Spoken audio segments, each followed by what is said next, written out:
Good morning. My name is Keith, and I'm a member of the Indigenous Connection Circle. I go by he, him. I have Celtic, Anglo-Saxon ancestry, and my habitat is oak savanna. I'm going to be reading a land acknowledgement, but just share that I have some camas seed from our own oak grove that I've harvested, and I've just sort of brought for the service and will go on the altar as part of the blessing way for this camas, and we'll plant them in the future.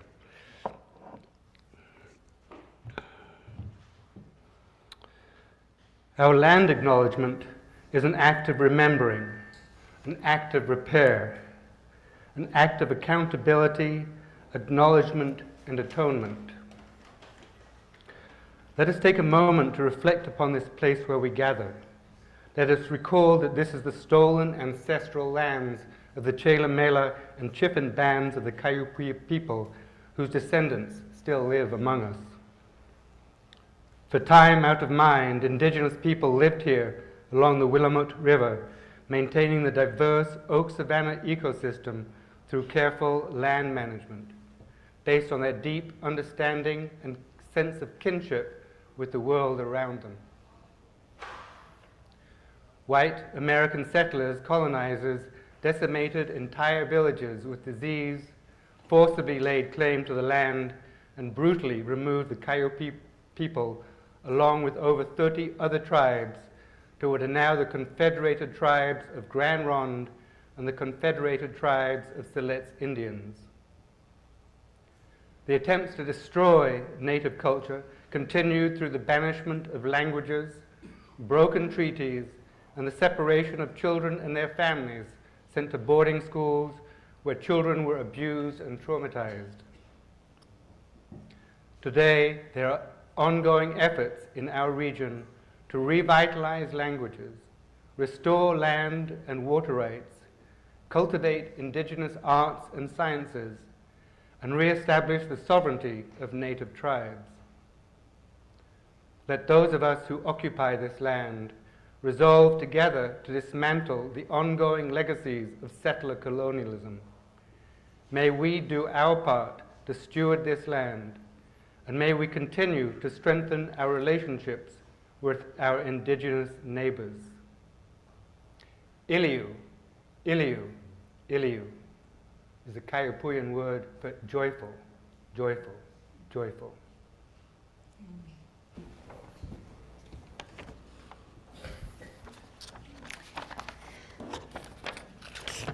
Well, welcome to the Unitarian Universalist Church in Eugene. My name is Linda Krenneke, and my pronouns are she and her. I'm this morning's worship associate. I am a white woman who has qualified for the senior discount for 10 years. I'm short and bountiful with blonde hair. And I'm wearing a pink shirt today. We gather in worship to find meaning and to live more deeply. Worship creates connections within, among, and beyond us, calling us to our better selves, calling us to live with wisdom and compassion. Whoever you are, whomever you love, whatever your image of the holy, we're glad you're here. Today, the wheel of the year turns once again and brings us to the celebration of first harvest, Lugnasa. I'm sure I didn't say that right, my apologies. I hope you'll join us at 2 o'clock for the festivities offered by our pagan group. If today is your first time with us, we'd love to get to know you. Our welcoming room is located in the South Foyer, and it's a place for both long-time and first-time people to meet. And today, the Inquirers class continues with Q&A with the minister. I think that'll be a packed house. And if you're online, the link to our visitor form is being dropped into chat now. And you can use your phone to access a copy of the order of service by scanning the QR codes that are scattered throughout the building. One over there, one there. We also do have large paper copies that you can get from the ushers. There you will find names of authors and composers. You'll find the text to choir anthems and resources used in our service. So now let's take a few minutes to greet our neighbors, especially those we don't know yet. Light the chalice now, and Michael is helping me today. So we light the chalice, symbol of our Unitarian Universalist faith, with words from Gary Kowalski. We, with faith to face our challenges, With faith to help to face our challenges, with love to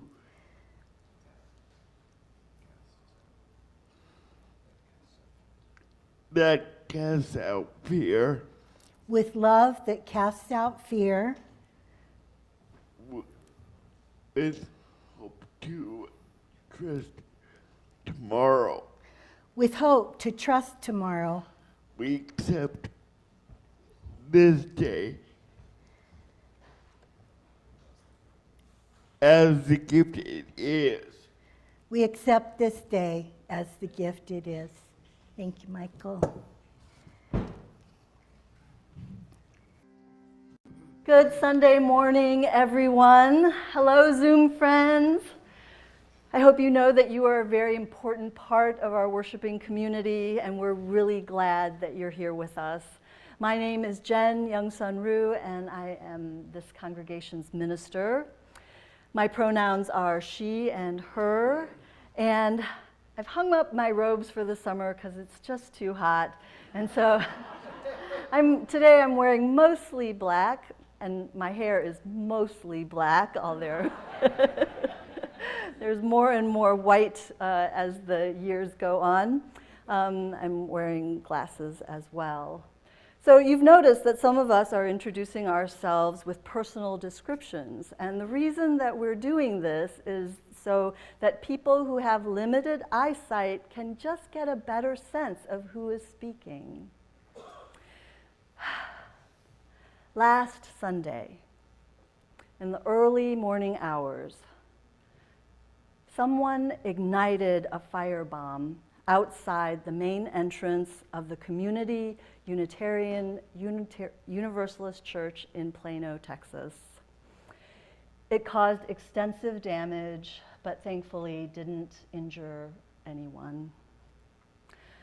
On our altar today, we have a letter written on our behalf by our board that you can sign. We also have a bunch of blank cards where you can write your own messages.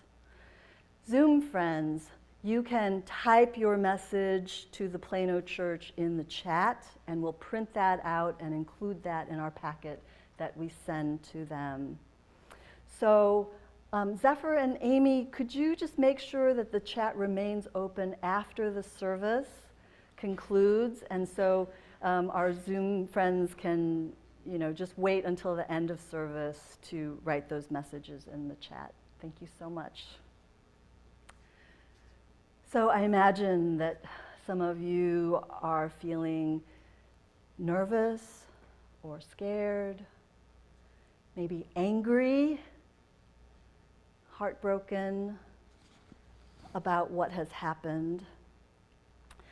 And while I can't give you any guarantees that this kind of thing will never happen here, I can tell you that our safety and security team has been working very, very hard to put some systems into place. We recently brought in security professionals to evaluate our building. We have been recruiting members who are willing to respond when a crisis occurs. We have held safety trainings and will continue to do so in the months to come.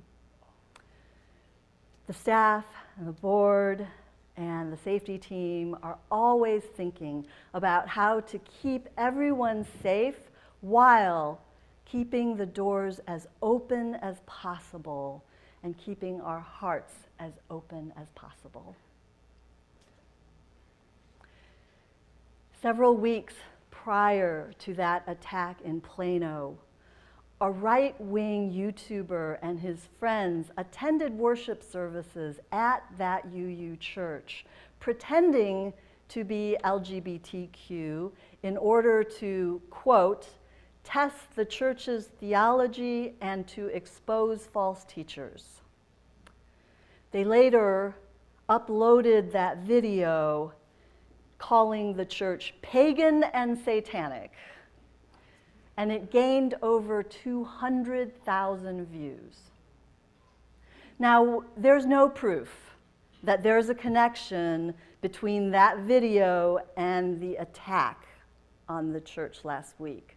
But there is no denying that we have seen a rise in systemic and organized aggression, especially by white extremists in this country. This year's Berry Street lecture, delivered by the Reverend Cecilia Kingman, who was for a brief time minister in this church, she presented the Berry Street lecture as a reflection on fascism without and within our faith. I've added a link to the order of service so that you can watch it or you can read this lecture. Please let me know if you're interested in a conversation, a follow-up conversation about that. How do we resist growing numb in the face of this kind of attack? How do we rise each day to protect one another? How do we not turn away, but at the same time not be overwhelmed by the ugliness that we see in our midst?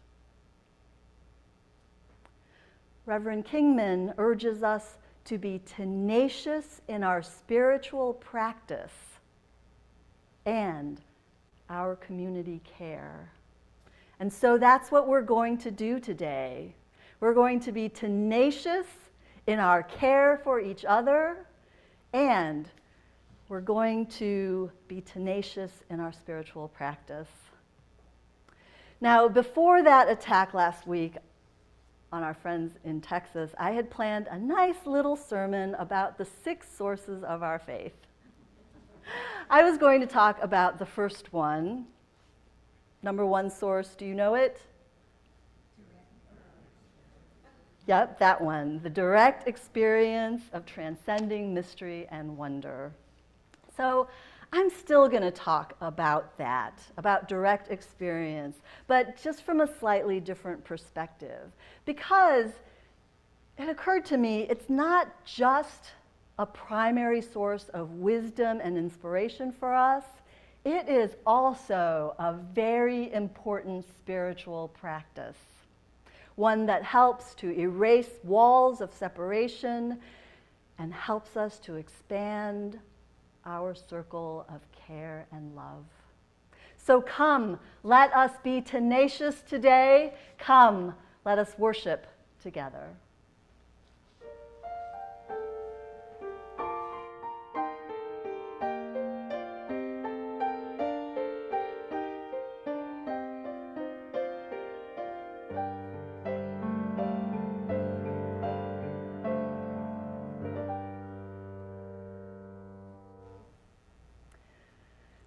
You know, it's been a kind of rough summer for a lot of people in our community. Alongside the joyful travels and the beautiful blue skies, I know that many of you have been experiencing pain and challenge and sorrow. Please remember that any time during our service, you can light a candle over there. You can place a stone in water. or you can write in the book your expression of the things that you've been carrying around in your heart. You can also reach out to our lay pastoral associates if you need someone to just lend a very compassionate, non-judgmental ear. And contact me for the kindness team or for financial assistance. There's always someone you can reach out to. Today, I want to especially lift up two people in our congregation. One is Joyce Salisbury, who is receiving hospice care in her home. And the other is Kim Neese, who has been in and out of the hospital this week with an acute infection. And she asks for texts, phone texts, and cards, and your prayers. When we come together like this as a beloved community, and when we align our minds and our hearts in love, I believe that we create together a novel space in which something wondrous can happen. So I invite you to do that now. O holy and wonderful, O limitless and mysterious, let us rest in you. Let us rest in the company of goodness and grace. I invite you now to softly, quietly call out the names of those that you're holding in care today.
May all of those names, all of those people be blessed with peace and comfort and healing.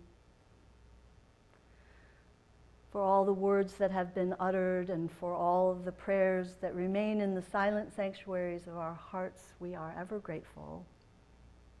Amen. Rev Jen reminded me the other day that the antidote to fascism is love and taking care of each other. And so I chose this reading, which is actually a call and response. So I will say some words and you'll respond, and your response is the same every time. We open our hearts with love. Our hearts with love. Okay. Okay. That's going to be done several times. When the world's violence shatters the joy of a moment, we pause and reach out for the hands that remain. We open our hearts with love. When despair rises as a monster from the deep and drags down one of our own, our answer is that we open our hearts with love. When hatred and anger rage in fire and suffering, we bend to pick up the wounded, to bind up ourselves, and we open our hearts with love.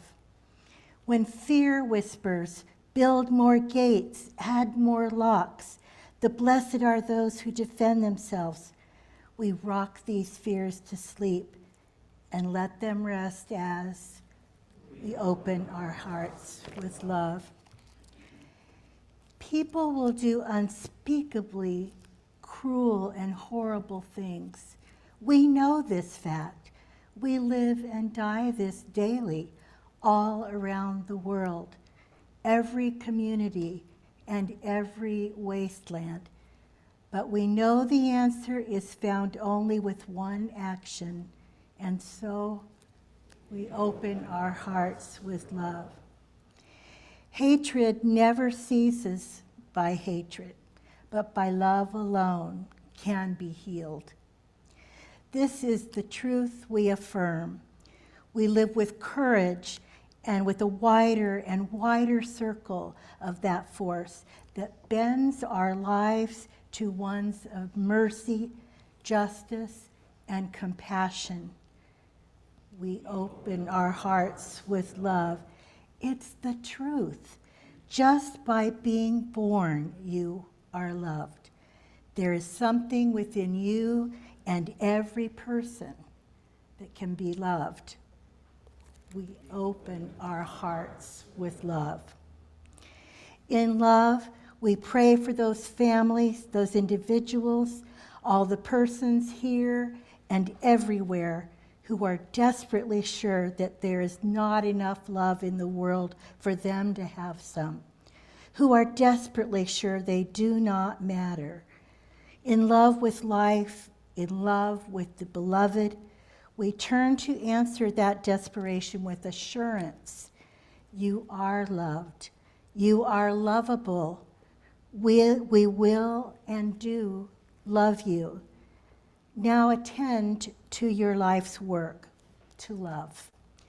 It's the only legacy that matters. Amen. Even as we mark the feast of first harvest, Lunasa, we still have plenty of summer left, right? A lot of time and enough time to experience the world and to experience each other in a way that opens our hearts with love. We have plenty of time still to play in the sprinklers with the kids and sit under the wide blue sky surrounded by blooms at the Owen Rose Garden. Enough time to float down the river in a big inflatable or pick the figs from the marvelous tree out here on the corner. It is easy to open our hearts with love for this world in the summertime, isn't it? But when people are being cruel and horrible to each other, when we hear about people and fishes and animals dying from extreme heat and fires, we may feel despair building in us, and we can feel fear rising in us, and it may be harder then to keep our hearts open. But this is exactly what we must do.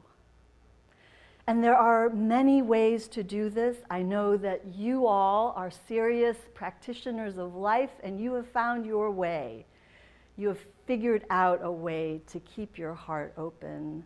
But one of those ways, one of those practices that I want to lift up today is the practice of direct experience, the direct experience of transcending mystery and wonder. So by now, most of you who are already Unitarian Universalists, you know that our UUA, our association, has been going through a period of great change. Finally, we are getting serious about facing the patterns of supremacy embedded in our UU culture and our UU history. The recent revisions to Article 2 of the UUA bylaws is an attempt to set our institution on a path of liberation and empowerment for all beings. This revision removed the 7 principles and the 6 sources, replacing them with 7 shared values, and an overall statement about inspirations instead of listing the sources. Last month, the delegates at this year's General Assembly were okay to let go of the 6 sources, except for the first one. They voted to keep that first one, the direct experience of transcending mystery and wonder, as a primary source of inspiration for us.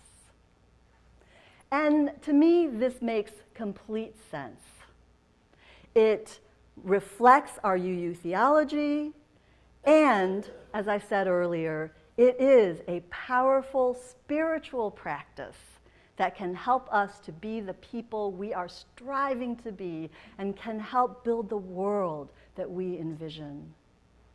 So before I go further down that path, let me back up a little bit and just talk about those 2 first words, direct and experience. So first, experience. So what is experience? Well, experience is generally thought to be, the most important sources of knowledge. How do you know what you know? How do you know what you know? Well, most of what we know about reality, we gained from experience, right? How did I finally get to know my way around town after 2 years without a GPS? Well, I spent 2 years experiencing going the wrong way over and over again. And so now I know the right way to get home and to get to work and the grocery store. Through these bodies, we experience sensations. Through the skin, through our bones and our organs, what we smell, what we hear, what we taste, what we see. And then there's the experience of thoughts appearing and feelings rising. That's an experience, isn't it? And then there is this experience of space. Like, is this an expansive space? Am I in a confined space? And then the experience of time, like how does that happen? We have an experience of sensing energies. And some of you, I know, can sense things that other people can't sense.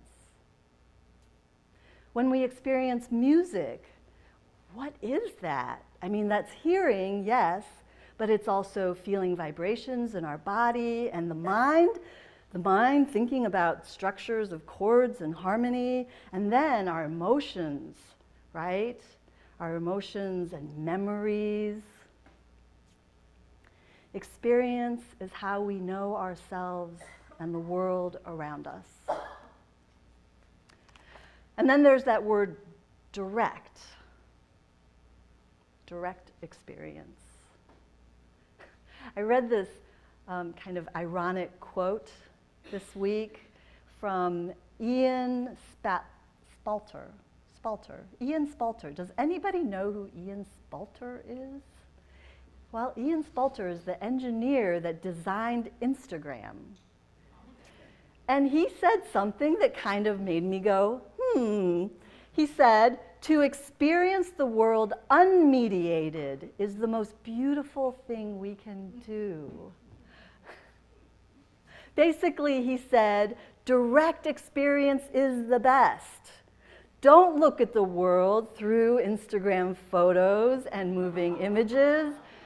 Don't confuse the beautiful, misty, filtered pictures with an actual experience of life. Turn off Instagram and go outside. Now, when the UUs talk about direct experience, we mean that it is an experience not mediated by a priest, a shaman, a guru, even a wonderful teacher or parent. No one can tell you what your experience is to you. No one can tell you what your experience feels like, or that it's right or wrong or misguided. Only you can do that. Direct experience resonates with UU theology because we trust in the authority of the individual. Now, we do that in community, but this is why we say in the section of our covenant, we covenant to make efforts to understand the views of others and make amends when intentions and impact collide. When you tell me that I did something or I said something that hurt you, I don't say to you, well, you really shouldn't think that because I didn't mean it. I just say, I'm sorry, because I believe you when you say that you experienced hurt. Direct experience is also how UUs seek knowledge. How do we know what we know? Because the Bible tells us so? Maybe not so much for this crowd. We take wisdom that we find out there from all the wonderfully diverse sources. We take all that wisdom and we pass it through the fire of our own rational thought. We pass it through the fire of our personal experiences and our interactions with others and our values and the way that we want to grow as human beings. And finally, the reason that direct experience resonates with UU theology is that here there is no church hierarchy, where just a few certain people are ordained to communicate with the divine. That's not how it works with us. We believe that all are equally capable of having a direct experience of transcending mystery and wonder. And what a beautiful thing that is. Okay, so that was the deep dive into the first two words, direct and experience. We're not talking about all kinds of direct experience here, right? We're talking about a specific kind of direct experience, an experience of transcending mystery and wonder, an experience marked by the qualities of openness and connection and freedom from ego. That's what we're talking about. And this can range from the very dramatic, like hearing the voice of God through a burning bush, or this very simple feeling of complete well-being when you watch your cat grooming herself in a beam of sunlight. It can be like a life-altering experience in nature when you come to know without a doubt that you belong to this world, and that feeling never leaves you. And it can also be that quiet confidence that you feel while you're meditating, that feeling that you are definitely part of this cosmos, that you are its consciousness. Experiences like this are important for two reasons, and for this section I want to thank Sam Harris, neuroscientist and philosopher. First, these experiences help us to feel and to just know in our bones that we are interconnected. It brings us this deep sense of belonging to the world where we can just feel at ease. That feeling of, I am home in the world and I am not a troubled visitor. It's this blissful feeling when we start to feel those boundaries between me and everything and between me and everybody, those boundaries starting to relax, even dissolve. Secondly, there does seem to be a connection between these kind of transcendent experiences and just being a good person. When we are overcome by feelings of compassion and love and connection, it leads to ethical behavior. Well, let me sneak in one more. Third, these experiences, I think, help us to grow and to just improve and become even better. So when we spend some time in these experiences and getting a glimpse of our inner landscape, we can have these aha moments where we say, oh, you know, now I understand why I have that habit of mind, why I have that pattern of thought that goes over and over and that keeps us stuck. And sometimes these experiences can reveal things that have been getting in the way, and it can just illuminate something new for you. So why does any of this really matter? So the other day I was having a meeting in my favorite meeting spot, which is the bench on the north side of the building. I like outdoor meetings. I was meeting with a staffer from the Creative Spirit Collaborative in town. I think maybe some of you know that group. I've been trying to meet with lots of community partners, just building relationships, trying to figure out who are our partners in this work? Who are the people who are trying to lift up a compassionate way of living? And so this is definitely a group that's doing that. They offer embodied spiritual practices and rituals to help healing in the community. And at the end of our conversation, the staffer was kind of lamenting that he didn't spend much time in social action because most of his work is about healing and being with people in their grief. And I told him, you know, to the outside observer, it may look like he's just leading some workshops on meditation or conducting a healing ritual, but I really believe that he is saving the world from fascism. I really do. I take that very seriously. Yes, I know that we need advocates and strategists and political people who think in that way, and we need plans to dismantle the oppressive structures.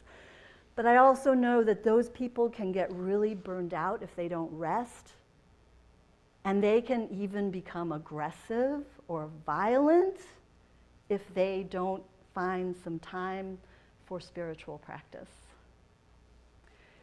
We need more people with the capacity to hold a larger vision of the world that we want to create for one another. We need more people to practice and cultivate direct experience of transcending mystery and wonder. Because the people who are igniting firebombs and the Proud Boys who march with masks and torches, the YouTuber who tries to incite anger and aggression, they, I don't think, are spending much time having direct experiences of transcending mystery and wonder. Now, to be fair, I've never had a conversation with any of these folks, so I'm just speculating. And I suppose that there must be like pathological forms where pleasant feelings of well-being and awe and mystery of wonder could turn into unethical behavior, feelings of separation rather than unity. But I don't know, it just seems like, how could the experience of sitting next to a redwood tree for a couple of hours bring a sense of hatred for woke libs and inspire acts of terror? It's hard for me to envision that that's the way it works. It seems logical to me that the kind of mental pleasure that one gets from sitting next to a redwood tree would rather lead to thoughts and behaviors that are intrinsically ethical.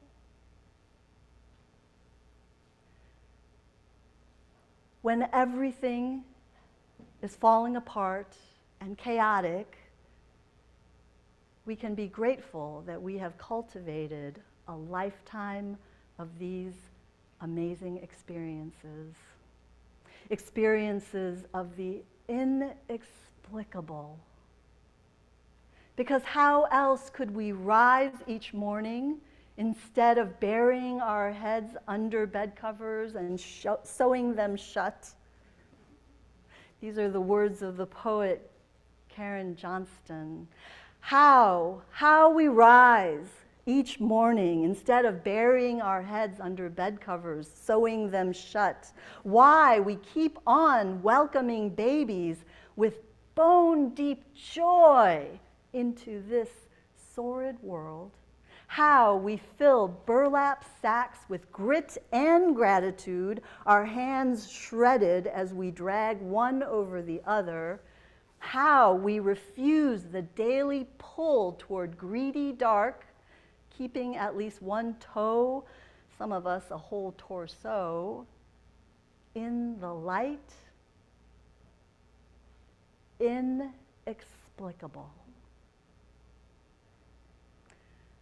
Friends, there is plenty of summer left.